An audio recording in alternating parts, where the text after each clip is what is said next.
FORA.tv. The world is thinking. At the core of American liberalism is the sentiment, there by the grace of God go on. The philosopher named John Rawls, who said that if you're trying to design a society, you should stand behind the veil of ignorance, which is, you should say, you should try to design a society not knowing who in that society you would be. And if you didn't know anything about what your lot in life would be, where the chances of fate would lead you, you would likely make certain choices. For instance, you'd want this building, as it is, to be handicap accessible. You would know that 99% of people are actually going to suffer in a way, because the building's going to cost more to build. That'll take money out of your pocket. For that 1% or less than 1% who will only be able to get into this building if it's handicap accessible, you would say, because I don't know who I would be, I'm willing to take a little bit from the vast majority of people because I can imagine myself in the shoes of the person who, through no fault of their own, would be the person who couldn't walk up those stairs.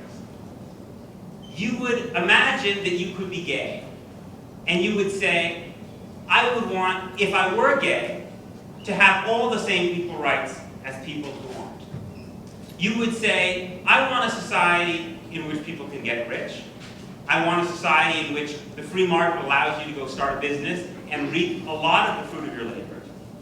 But I would be willing to take a little bit off the top from people who do really well, to do things like make sure that every American child has health insurance, so that parents don't have to keep their kids from playing in the baseball or the soccer field because they know that if they get sick, they have no way to take care of it.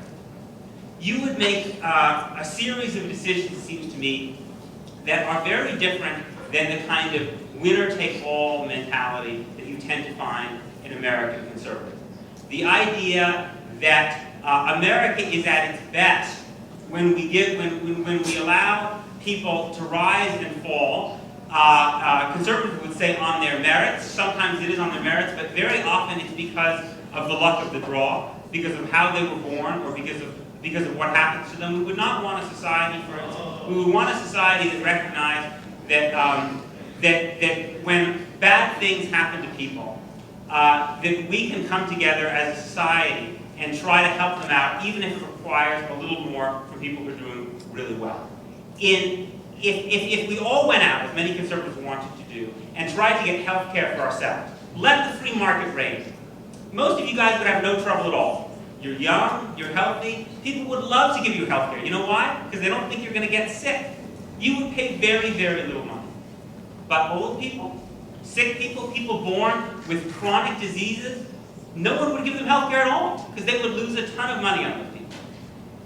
Liberalism is about the idea that you should give a little bit, you should pay a little bit more, because you will say, there by the grace of God go I. That person is my brother, that person is my sister, I can imagine being them. I will sacrifice a little bit, it won't hurt me that much, so that that person can have the basic dignity that I would want if I were in their shoes. And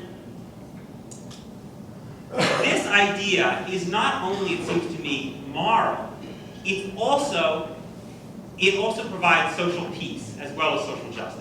And I think this is one of the things that the liberals of the early 20th century particularly understood, was that one of the reasons you want people who have fallen to the bottom of society to be treated with dignity and justice, not with kind of savage inequality, is that if you don't, then in fact those people may blow up the whole system